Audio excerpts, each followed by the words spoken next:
So Final Fantasy VII Remake and Rebirth are both great games. But the original?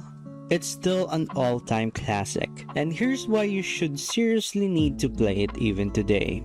Some people might think that the OG FF7 is just a crusty old polygon game from the 1997 with characters that looks like Lego people on steroids. But I think it's still something you guys should absolutely play. Yes, I'm saying that even today in 2025 and even in the near future, you should still play it. Even though we have the remake trilogy where Cloud Strife looks awesome, Tifa and Aerith looks beautiful, and Sephiroth too, the most beautiful of them all, but still you need to play the one that started it all. And I know it might sound crazy to anyone who only knows Cloud as the hot guy with a sword the size of a Subaru, but give me a few minutes and I'll make sense.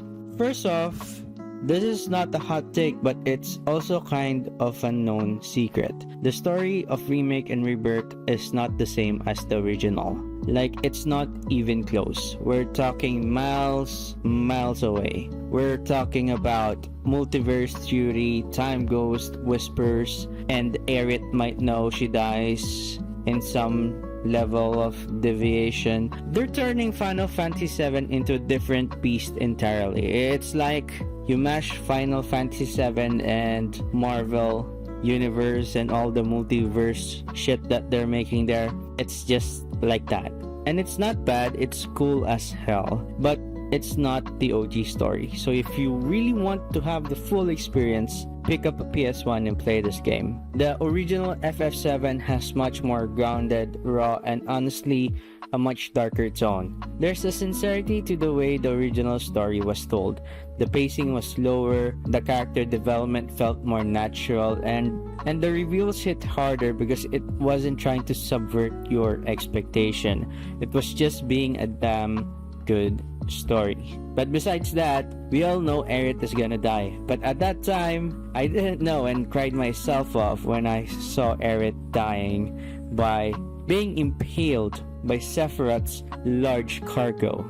There's really something about the way how the original delivers its punches. Next, let's talk about the themes. Final Fantasy VII is all about more than just a guy having a huge sword and fighting sad guys. It's all about environmental collapse, identity, mental illness, grief, existential crisis, and many more. Cloud is literally having a mental breakdown for 60% of the game and pretending to be someone he's not. It's a full-blown commentary on trauma and memory, though the original treats these topics with kind of subtlety and maturity that's surprisingly rare even today. And in all of that, the game and text boxes, the MIDI music, it all helps in delivering the story to the gamer. You might be thinking that you'll fall asleep because it's a turn-based game from the 90s, or if you're not really into JRPGs the classic way and you're more about the new way, like a Devil May Cry fighting games being made into JRPGs, then it might be a bit boring at first, but give it a try because the active time battle system is really tight. It's actually a bit addicting at times. The materia customization is still one of the best systems in RPG history. Like, you can make Cloud a magic god, you can turn Barret into your healer, give Red Sai, or however you call his name, I call him that, some salmon cheese. The build variety is nuts, especially for such an old game. It's not flashy, but it's smart. It's kind of a chess game layered over some anime drama, and lack of hand-holding means you feel like a genius when you figure stuff out. The only system that bested the materia system was honestly the Final Fantasy X checkerboard, or whatever you call it. The sphere grid, actually. The sphere grid, yep. The sphere grid was pretty much better in every way, but that's for another story. Anyway, I digress. The Final Fantasy VII system is really tight, and I think you'll still love it even though you're not much into the classic JRPG genre. Here's something that will mess up your head. In the remake, the whole game is all in Midgar. Like, the whole Midgar section was the whole game. In the OG, it's just the first 5 hours of a 40-hour journey. You get out of the cyberpunk hellhole and you realize the actual world is massive. You've got towns, mountains, snowy villages, haunted forests, ancient temples, chocobo breeding, submarines, airships, and many more. It's absurd on how big this game gets, especially for a PS1 title. That's why it spanned across multiple discs. And the world map is still one of the most fun things to explore in any JRPG. The remake trilogy is expanding on that, sure, but it's also breaking it up. The original, it's one continuous odyssey. It really felt epic.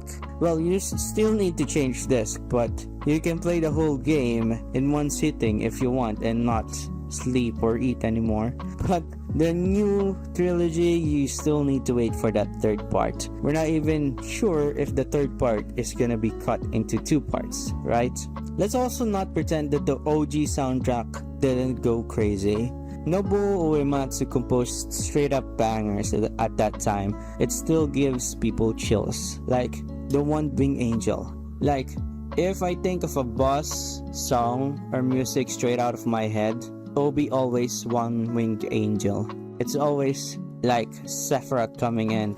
Every boss fight, you can put One Winged Angel. And most of the music back then has this like compressed, crunchy PS1 sound. It's like lo-fi magic.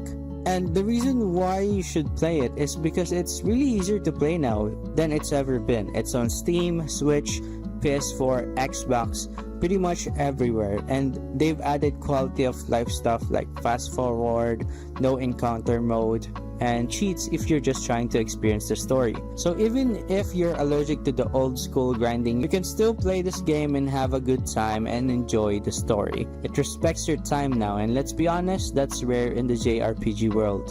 I mean, the remake and rebirth are really great, there's no question, but I feel a little bit pity on those who haven't played the original, because if you play the original, you have extra context on what's happening and what's not happening. So playing the original before playing remake or rebirth or replaying those games will hit different, because you know something's not right with the scenes. There are layers of meaning in every cutscene, every weird plot twist, and every musical callback, and they only really land if you've seen where it all started. It's like reading a book before the movie. You get more out of it. You notice the foreshadowing, the Easter eggs, the pain, and many more. Square Enix is literally banking on your nostalgia for the OG game, so why not earn it properly?